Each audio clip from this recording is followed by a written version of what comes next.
दोस्तों नमस्कार, ये है मार्गदर्शन फॉर सिविल सर्विसेज। मैं अनुराग चौधरी। दोस्तों, भारतीय इतिहास के महत्वपूर्ण प्रश्नों के अध्ययन के क्रम में इस वीडियो में प्रस्तुत है प्राचीन भारत के इतिहास के अंतर्गत मौर्योत्तर काल से संबंधित महत्वपूर्ण प्रश्नों का भाग 2, जो आपके आगामी विभिन्न अध्यापक भर्ती परीक्षाओं के साथ विभिन्न राज्य लोक सेवा आयोगों द्वारा आयोजित किए जाने वाले परीक्षाओं के सामान्य अध्ययन के भारतीय इतिहास खंड के लिए बहुत ही उपयोगी है। तो आइए शुरू करते हैं प्राचीन भारत के इतिहास के अंतर्गत मौर्योत्तर काल से संबंधित महत्वपूर्ण प्रश्नों का भाग 2। पहला प्रश्न है, निम्नलिखित में से उत्तरी भारत में कौन अंतिम ग्रीक शासक था? ऑप्शन है अजेस, गुंडोफर्नेस, हिप्पोट्रेटस या कनिष्क। तो सही उत्तर आपका हो जाएगा ऑप्शन सी, हिप्पोट्रेटस। दोस्तों, उत्तरी भारत में हिप्पोट्रेटस अंतिम ग्रीक शासक था। ये भारत में यूथीमेडस वंश का अंतिम शासक था और इसका शासनकाल उत्तर पश्चिमी पंजाब और पुष्कलावती पर था। वाराहमिहिर के होरा विषय ज्ञान, जिसका संबंध कुंडलियों से है, इसके ऊपर यूनानी खगोल शास्त्र का प्रभाव स्पष्ट दिखाई देता है।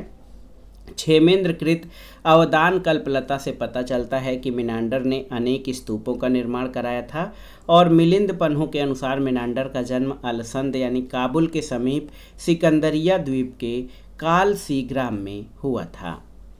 अगला प्रश्न है, मिलिंद पन्हों का लेखक कौन था? तो आप जानते हैं मिलिंद पन्हों का लेखक नागसेन था। ये एक पाली ग्रंथ है। इसमें भारतीय यूनानी शासक मिनांडर यानी मिलिंद द्वारा बौद्ध धर्म के संबंध में पूछे गए प्रश्नों का संकलन है। नागसेन सर्वास्तिवादी बौद्ध भिक्षु थे और वो कश्मीर के मूल निवासी थे। तो याद रखिएगा, मिलिंद पन्हों के लेखक नागसेन थे। अगला प्रश्न है, सोने के सिक्के भारत में सबसे पहले किसने प्रचलित कराए थे? तो सही उत्तर है इंडो ग्रीक शासकों ने। उत्तर पश्चिम भारत में स्वर्ण सिक्कों का प्रचलन इंडो ग्रीक यानी हिंद यवन शासकों के द्वारा कराया गया था, जबकि इन्हें नियमित और पूर्ण रूप से प्रचलित करवाने का श्रेय कुषाण शासकों को जाता है। कुषाण शासकों ने स्वर्ण और ताम्र दोनों प्रकार के सिक्कों का व्यापक पैमाने पर प्रचलन कराया था। अगला प्रश्न है दोस्तों, निम्नलिखित कुषाण शासकों में से किसने भारत में सर्वप्रथम स्वर्ण सिक्कों का प्रचलन कराया था? ऑप्शन है विम कडफिसेस, कुजुल कडफिसेस, हुविस्क या कनिष्क ने। तो सही उत्तर विम कडफिसेस ने। भारत में यद्यप स्वर्ण सिक्कों को सबसे पहले हिंद यवन शासकों ने प्रचलित किया था, लेकिन कुषाण शासकों में विम कडफिसेस ने सबसे पहले सोने के सिक्के जारी किए थे। अगला प्रश्न है, भारत में सर्वप्रथम किस वंश के शासकों के द्वारा द्विभाषी और द्विलिपीय सिक्कों का प्रचलन कराया गया था? ऑप्शन है हिंद यूनानी, कुषाण, शक या पार्थियन। तो सही उत्तर आपका हो जाएगा हिंद यूनानी। दोस्तों, भारत में सबसे पहले हिंद यूनानी वंश के शासकों द्वारा द्विभाषीय और द्विलिपीय सिक्कों का प्रचलन किया गया। डेमेट्रियस, जिसका शासनकाल 190 से 167 ईसा पूर्व था, ये बैक्ट्रिया की ताम्र मुद्रा पर यूनानी और खरोष्टी लिपियों में लेख महारजम अपरजितस दिमत्रियस उत्कीर्ण है। इसके बाद शक, पार्थियन और कुषाणों ने भी द्विभाषी और द्विलिपीय सिक्कों का प्रचलन किया, लेकिन इनका शासन काल क्रमशः हिंद यूनानी शासकों के बाद आता है। अगला प्रश्न है, चीन के शासक को पराजित करने वाला प्रथम भारतीय शासक कौन था? तो सही उत्तर है कनिष्क। कनिष्क का चीन के शासक पांचाओं से युद्ध हुआ, जिसमें पहले कनिष्क की पराजय हुई, लेकिन बाद में वो विजयी हुआ। चीनी तुर्किस्तान के अतिरिक्त बैक्ट्रिया, ख्वारिज्म और बुखारा पर भी उसका अधिकार था।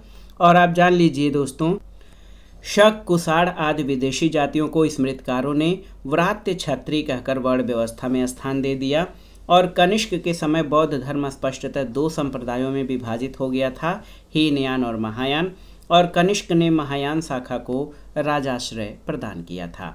तो याद रखिएगा, कनिष्क पहला भारतीय शासक था जिसने चीन के शासक को पराजित किया था। अगला प्रश्न है, कुषाण शासक अधोलिखित यूची जाति की किस शाखा से संबंधित थे? तो सही उत्तर है कुई शुआंग। पानकू के ग्रंथ से पता चलता है कि यूची जाति 5 कबीलों में विभक्त थी। फान ए के ग्रंथ हाउ हानशू से 25 ईस्वी से लेकर 125 ईस्वी तक यूची जाति का इतिहास ज्ञात होता है। इससे पता चलता है कि यूची कबीला कुइशुआंग सबसे शक्तिशाली था, जिसके सरदार कुजुल कडफिसेस ने अन्य कबीलों को जीतकर एक शक्तिशाली राज्य का निर्माण किया था। अगला प्रश्न है, निम्नलिखित में से किस शासक ने अपने सिक्कों पर शाक्य मुनि बुद्ध की आकृति अंकित कराई थी? बहुत ही महत्वपूर्ण प्रश्न है कि किस शासक ने अपने सिक्कों पर शाक्य मुनि बुद्ध की आकृति अंकित कराई थी? तो सही उत्तर है आपका कनिष्क, ऑप्शन सी। कनिष्क के सिक्कों पर विभिन्न देवी देवताओं की आकृतियां उत्कीर्ण मिलती हैं। कुछ सिक्कों के पृष्ठभाग पर चतुर्भुजी शिव की आकृति और यूनानी भाषा में ओएशो यानी शिव अंकित है।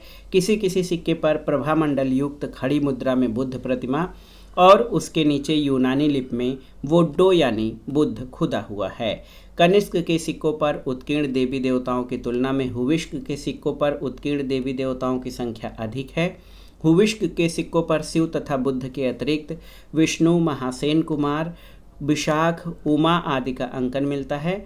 वासुदेव के सिक्कों पर त्रिशूल और पाश लिए दो भुजी शिव की आकृति है। शिव के पीछे नंदी और यूनानी भाषा ओएशो यानी शिव उत्कीर्ण है। अगला प्रश्न है, निम्नलिखित में से किस शासक के सिक्कों पर रोमा नाम लिखा है और रोमन वेशधारी इस देवी की आकृति अंकित है? तो सही उत्तर क्या हो जाएगा? सही उत्तर है हुविष्क प्रथम, ऑप्शन बी। कुषाण शासक हुविष्क प्रथम, जिसका शासनकाल शक संवत 28 से 62 तक था, इसके सिक्कों पर रोमा नाम लिखा है और रोमन वेशधारी देवी की आकृति अंकित है। हुविष्क ने बहुत से सोने और तांबे के सिक्कों का प्रचलन कराया था। इसकी मुद्रा लेख शाओ, नाओ, ओइशिको, कोशानो उत्कीर्ण है और कुछ रजत सिक्के भी प्राप्त हुए हैं। इनके ऊपर ईरानी वेशभूषा में राजा की आकृति बनी हुई है। अगला प्रश्न बहुत ही महत्वपूर्ण है, आप देख सकते हैं। हुविष्क के सिक्कों पर अंकित अहुर मजदा देवता का संबंध किससे था? तो सही उत्तर है पारसी देवता से, ऑप्शन डी। कनिष्क की मुद्राओं पर अंकित दैवाकृतियों से विभिन्न कतिपय अन्य देवता हुविष्क की मुद्राओं पर दृष्टिगोचर होते हैं। पृष्ठ तल पर पाए जाने वाले देवता में अथशो यानी ईरानी अग्निदेवता, आर्द्विक्षो यानी सूर्य देवता, माओ यानी चंद्रदेव, मिहिर यानी सूर्यदेव, फैरो यानी अग्निदेवता, ओरोस ईरानी हारेश, ओरोन यानी वरुण, ओहोर मजदा यानी जरुस्त्र देव, ओक्सो और वानिंद इत्यादि दैवाकृतियों का अंकन दृष्टिगत होता है। ऑप्शन डी आपका सही उत्तर है। अगला प्रश्न है, किन शासकों के सिक्कों पर धर्मीय यानी धार्मिक उपाधि उत्कीर्ण है? ऑप्शन है कुषाण, शक, पहलव या सातवाहन। तो सही उत्तर पहलव।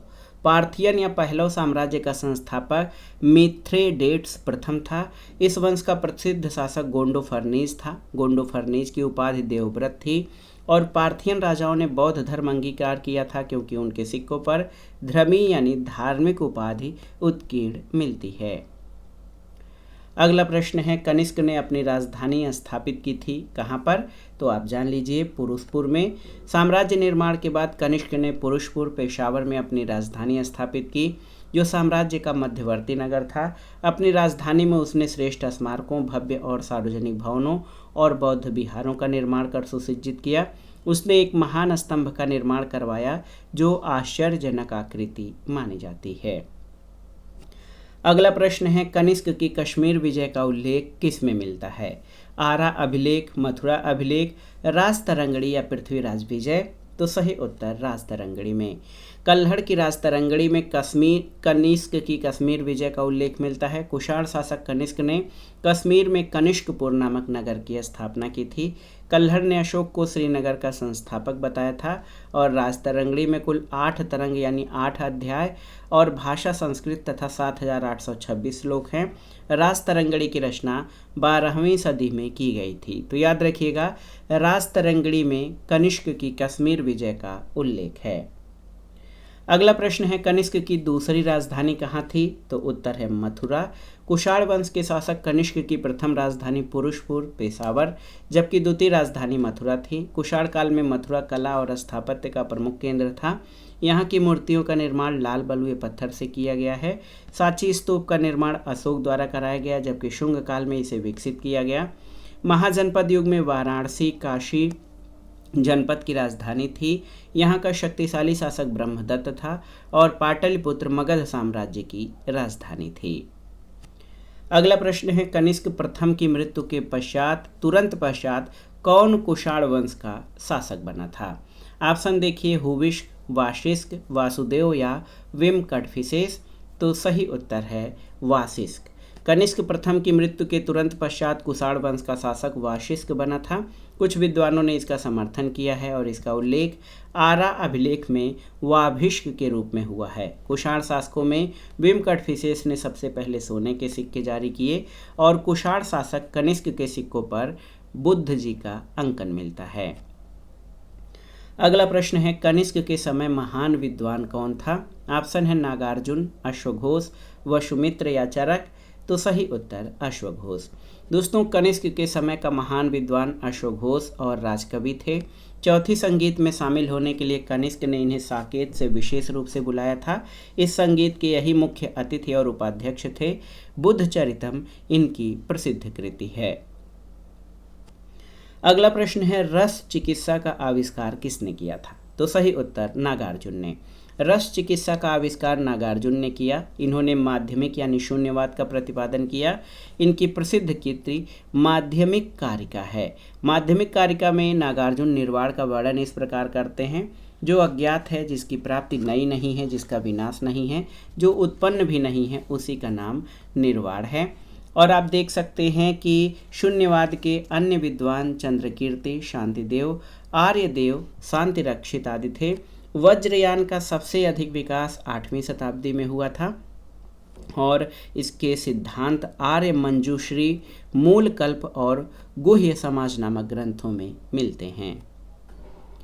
अगला प्रश्न है गांधार कला पर विशेष प्रभाव था किसका? तो सही उत्तर है दोस्तों ग्रीक कला, रोमन कला, चीनी कला या ए और बी दोनों। तो सही उत्तर ग्रीक और रोमन कला दोनों का। भारतीय और यूनानी आकृति का सम्मिश्रण शैली गांधार शैली है। इस कला शैली के प्रमुख संरक्षक शक और कुषाण थे। इस कला का विषय मात्र बौद्ध होने के कारण इसे यूनानी बौद्ध, इंडो ग्रीक या ग्रीको रोमन भी कहा जाता है। अगला प्रश्न है गांधार कला की विषय वस्तु क्या थी? भारतीय, फारसी, यूनानी या रोमन? तो सही उत्तर भारतीय। गांधार कला की विषय वस्तु भारतीय है, जिसे यूनानी ढंग से व्यक्त किया गया है और इसका प्रमुख केंद्र गांधार था, इसलिए इसे गांधार कला के नाम से जाना जाता है। गांधार कला के अंतर्गत बुद्ध और बोधिसत्वों की बहुसंख्यक मूर्तियों का निर्माण हुआ। बोधिसत्व मूर्तियों में सबसे अधिक मैत्रेय की हैं और कुछ अवलोकितेश्वर और पद्मपाण की मूर्तियां भी मिली हैं। अगला प्रश्न है गांधार कला शैली का शुभारंभ किसके शासनकाल में हुआ था? ऑप्शन देखिए कुजुल कटफिसिस, कनिष्क प्रथम, हुविष्क या वासुदेव। तो सही उत्तर है कनिष्क प्रथम। कनिष्क प्रथम के शासनकाल में कला की दो स्वतंत्र शैलियों का विकास हुआ था। आप देख सकते हैं गांधार कला शैली और मथुरा कला शैली। गांधार कला के अंतर्गत बुद्ध की भूस्पर्श मुद्रा, ध्यान मुद्रा आदि प्रसिद्ध मूर्तियों का निर्माण हुआ था। अगला प्रश्न है मथुरा शैली में मूलतः किस प्रकार के पत्थर का प्रयोग होता था? तो सही उत्तर लाल बलुआ पत्थर। कुषाण काल में मथुरा भी कला का प्रमुख केंद्र था, जहां अनेक स्तूपों, विहारों और मूर्तियों का निर्माण कराया गया। इस समय तक शिल्पकारी और मूर्ति निर्माण के लिए मथुरा के कलाकार दूर दूर तक प्रख्यात हो चुके थे। मथुरा शैली की मूर्तियां मूलतः लाल बलुआ पत्थर से बनी हैं और गांधार मूर्तियों के विपरीत वे सभी आध्यात्मिकता और भावना प्रधान हैं। अगला प्रश्न है बुद्ध चरित का लेखक कौन था? आपको बताना है। तो सही उत्तर अश्वघोष, ऑप्शन बी। अश्वघोष नागार्जुन, पार्श्व और चरक कुषाण शासक कनिष्क के दरबार से संबंधित थे। अश्वघोष की रचनाओं में 3 प्रमुख रचनाएं हैं, बुद्ध चरित, सौंदरानंद और शारिपुत्र प्रकरण। इसमें प्रथम 2 महाकाव्य और अंतिम नाटक है। संघरक्ष कनिष्क के पुरोहित थे। विद्वानों ने अश्वघोष की तुलना मिल्टन, कांट और वाल्टेयर से की है और नागार्जुन ने प्रज्ञा पारमिता सूत्र ग्रंथ की रचना की है। अगला प्रश्न है, चरक किस शासक के दरबार में रहते थे? तो आप जान लीजिए, चरक कनिष्क के दरबार में रहते थे। आयुर्वेद के प्रख्यात विद्वान चरक कनिष्क के दरबार में निवास करते थे। चरक संहिता के रचयिता चरक कनिष्क के राज्य वैद्य थे। ये औषधि शास्त्र पर प्राचीनतम रचना है। प्रयाग लेख से सूचित होता है कि कुषाण शासक देवपुत्र के अतिरिक्त शाही तथा शाहानुशाह की उपाधियां धारण करते थे। शाही सामंत और शाहानुशाह स्वामी सूचक उपाधियां हैं। कल्हड़ की रास्तरंगड़ी से पता चलता है कि कश्मीर पर कनिष्क का अधिकार था। अगला प्रश्न है दोस्तों, शक संवत कब आरंभ हुआ था? तो सही उत्तर है शक संवत 78 ईस्वी में आरंभ हुआ था। भारत का राष्ट्रीय कैलेंडर शक संवत पर आधारित है। ये ग्रिगोरियन कैलेंडर के साथ साथ 22 मार्च 1957 से अपनाया गया। विक्रम संवत 57 ईसा पूर्व से प्रारंभ हुआ था। गुप्त संवत की स्थापना चंद्रगुप्त प्रथम ने 319 ईस्वी में की थी और कलि संवत 3102 ईसा पूर्व का माना जाता है। अगला प्रश्न है, कनिष्क के सारनाथ अभिलेख में उल्लिखित 2 महाक्षत्रप कौन हैं? आपको बताना है। ये प्रश्न भी बहुत ही महत्वपूर्ण है। ऑप्शन है आपके भूमक और नहपान, वनस्पर और खरपल्लान, अभीरक और चष्टन, या फिर रुद्रदामन और रुद्रसिंह। तो सही उत्तर है कनिष्क के सारनाथ अभिलेख में 2 महाक्षत्रप वनस्पर और खरपल्लान हैं। दोस्तों, कनिष्क के सारनाथ अभिलेख में महाक्षत्रप वनस्पर और खरपल्लान का उल्लेख मिलता है। खरपल्लान मथुरा में महाक्षत्रप था, जबकि वनस्पर वाराणसी में। उत्तर पश्चिम में लल्ल तथा लाइक उसके छत्रक थे। भूमक और नहपान छहरात शक से संबंधित थे। गौतमी पुत्र सातकर्णी ने नहपान को मारकर जोगल थम्बी के कोषागार पर अधिकार किया था और चष्टन और रुद्रदामन शकों की कारदामक शाखा से संबंधित थे। अगला प्रश्न है, कालक्रम के अनुसार व्यवस्थित करना है। कनिष्क द्वितीय, वसुदेव प्रथम, हुविष्क और वसुदेव द्वितीय। तो सही क्रम आपका हो जाएगा हुविष्क, कनिष्क द्वितीय, वासुदेव प्रथम और वासुदेव द्वितीय। तो सही उत्तर ऑप्शन ए हो जाएगा 3, 1, 2, 4। तो कनिष्क के बाद जो है आप देखिए कुषाण राजवंश के जो सम्राटों का क्रम है, हुविष्क कनिष्क संवत 28 से 62 तक, कनिष्क द्वितीय कनिष्क संवत या शक संवत 62 से 67 तक, वासुदेव प्रथम कनिष्क संवत 67 से 98 तक और उसके बाद वासुदेव द्वितीय का शासनकाल आता है। अगला प्रश्न है, निम्नलिखित में से असत्य कथन का चयन करिए। तो ये 4 विकल्प दिए गए हैं, इसमें से 3 सही 1 गलत हैं। गलत का चयन करना है। भारत के प्राचीनतम सिक्कों पर कोई अभिलेख नहीं है, सही है। सातवाहनों ने शीशे के सिक्के ढलवाए थे, सही है। गुप्त शासकों ने रुपयक नामक चांदी के सिक्के ढलवाए थे, सही है। भारतवर्ष में स्वर्ण सिक्कों का चलन हर्षवर्धन द्वारा आरंभ किया गया, तो ये आपका सही नहीं है। ऑप्शन डी जो है ये आपका सही नहीं है। भारत में स्वर्ण सिक्कों का चलन हर्षवर्धन द्वारा आरंभ किया गया था, ये गलत है, क्योंकि भारत में स्वर्ण सिक्कों का चलन इंडो ग्रीक शासकों के द्वारा शुरू किया गया था। अन्य विकल्प आपके सही हैं। गुप्तकालीन चांदी के सिक्के को रुपयक कहा जाता था और सातवाहनों ने चांदी तांबे के अतिरिक्त शीशे के सिक्के भी ढलवाए थे। बौद्ध ग्रंथों में सिक्के के लिए कहापड़ यानी काशार्पण का उल्लेख मिलता है। खुदाई में अधिकतर चांदी के सिक्के मिले हैं, केवल कुछ ही तांबे के हैं। तांबे का कासारपण 146 ग्रेन का और चांदी का कारसापड़ ये 180 ग्रेन का होता था। इन्हें पंच मार्क्ड कॉइन या आहत सिक्के कहा जाता था। वृषणी गणराज्य के सिक्कों पर वृषणी राजन्य गणयत्रातस्य उत्कीर्ण है। अगला प्रश्न है, कुषाण काल में मथुरा मूर्तिकला का प्रमुख केंद्र था। यहाँ मूर्तियाँ किस पत्थर से बनाई जाती थीं? तो सही उत्तर है लाल बलुआ पत्थर। कुषाण काल में मथुरा मूर्तिकला का प्रसिद्ध केंद्र था। यहाँ मूर्तियाँ लाल बलुआ पत्थर से बनाई जाती थीं। इनमें हिंदू, बौद्ध और जैन धर्मों से संबंधित मूर्तियों का निर्माण किया गया। मथुरा मूर्तिकला का एक विशेष रूप वृत्तानुष्ठित पट्टियों द्वारा परिलक्षित होता है, जिसे अयगपट्ट कहते हैं। और जिन्हें जैन मंदिरों में अरहतों की आराधना के लिए खड़ा किया जाता है। कंकाली टीला मथुरा के पास एक जैन स्थल था। यहाँ से तीर्थंकरों यानी पार्श्वनाथ और ऋषभ देव की कुछ मूर्तियाँ प्राप्त हुई हैं। अगला प्रश्न है, कुषाण मुद्राओं में किस धर्म के देवी देवताओं का चिन्ह नहीं मिलता है?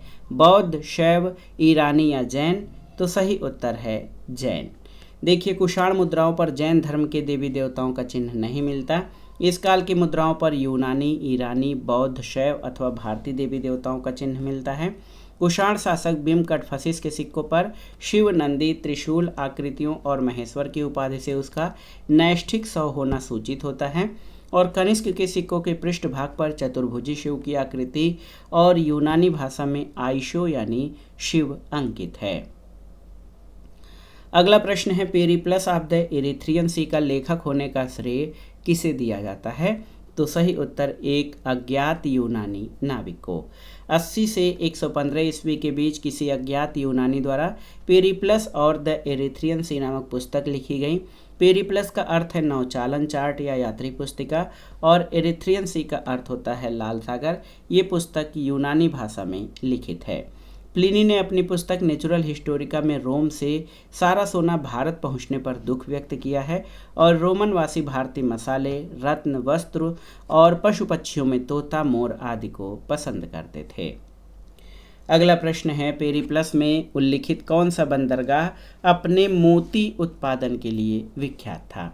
तो सही उत्तर आपका हो जाएगा कोरकई। पेरिप्लस में कोरकई का नाम कालची मिलता है। ये पांड्यों के बंदरगाह राजधानी थी। ये मोतियों के लिए प्रसिद्ध था। पेरिप्लस के अनुसार फारस की खाड़ी से भृगु कच्छ में दासों का निर्यात किया जाता था और मुजिरिस चेर राज्य में स्थित है। इसका एक अन्य नाम क्रैंग नोरे भी था। यहाँ से निर्यातित वस्तुओं में हाथी दांत की बनी वस्तुएं, मसाले, लोहे और लकड़ी की बनी वस्तुएं प्रमुख थीं और कोडाकशाला को घंटाशाला भी कहा जाता है। अगला प्रश्न है, निम्नलिखित में से किस ग्रंथ में कहा गया है कि जब कोई व्यक्ति संघ में प्रवेश पाता है तो वो वर्ण विहीन हो जाता है? तो ये अंगुत्तर निकाय में कहा गया है। अंगुत्तर निकाय महत्वपूर्ण बौद्ध ग्रंथ है। ये सुत्त पिटक के 5 निकायों में से चौथा निकाय है। अंगुत्तर निकाय में गौतम बुद्ध और उनके शिष्यों के उपदेश हैं। अंगुत्तर निकाय में कहा गया है कि जब कोई व्यक्ति संघ में प्रवेश पाता है तो वो वर्ण विहीन हो जाता है। अगला प्रश्न है, निम्नलिखित में से कौन सा बंदरगाह पोडू के नाम से the periplus of the Erythraean sea के लेखक को ज्ञात था? ऑप्शन है अरिकामेडू, बारबेरिकम, कोरके या ताम्रलिप्ति। तो सही उत्तर अरिकामेडू। अरिकामेडू को पेरिप्लस ऑफ द इरिथ्रियन सी का लेखक पोडुके कहता है। ऑप्शन ए आपका सही उत्तर है। अगला प्रश्न और मौर्योत्तर काल से संबंधित महत्वपूर्ण प्रश्नों का लास्ट क्वेश्चन है, प्राचीन काल में आंध्र प्रदेश के करीमनगर और नालगोंडा जिले किस खनिज के उत्पादन के लिए विख्यात थे? तो सही उत्तर लोहा और इस्पात। आंध्र प्रदेश के करीमनगर और नालगोंडा जो तेलंगाना क्षेत्र में आते हैं, लोहा और इस्पात उद्योग के प्रसिद्ध केंद्र थे। यहाँ से लोहे के औजार, तराजू की डंडी, कुल्हाड़ियाँ, फाल, उस्तरा, हंसिया और कलछुल आदि लोहे की वस्तुएं मिली हैं। भारतीय लोहे और इस्पात का निर्यात पार्थियाई और अबिसिनियाई बंदरगाहों को होता था। पतंजलि मथुरा के शाटक और चित्तौड़ के माध्यमिका वस्त्र के बारे में वर्णन करते हैं। रोम की शीशे की वस्तुएं तक्षशिला और अफगानिस्तान में मिली हैं और कुषाण लोग सोना मध्य एशिया के अल्ताई पहाड़ों से प्राप्त करते थे। तो दोस्तों, ये था आज का वीडियो। विभिन्न परीक्षाओं के लिए भारतीय इतिहास के महत्वपूर्ण प्रश्नों के अंतर्गत मौर्योत्तर काल से संबंधित महत्वपूर्ण प्रश्नों का अध्ययन और रिवीजन, जो आपके आगामी परीक्षाओं के लिए बहुत ही उपयोगी है। आप इन प्रश्नों को अच्छे से तैयार कर लीजिएगा। वीडियो आपको कैसा लगा हमें कमेंट बॉक्स में ज़रूर बताइएगा। वीडियो को लाइक करें, शेयर करें और इस चैनल मार्गदर्शन फॉर सिविल सर्विसेज को सब्सक्राइब करें। वीडियो देखने के लिए धन्यवाद दोस्तों। नमस्कार।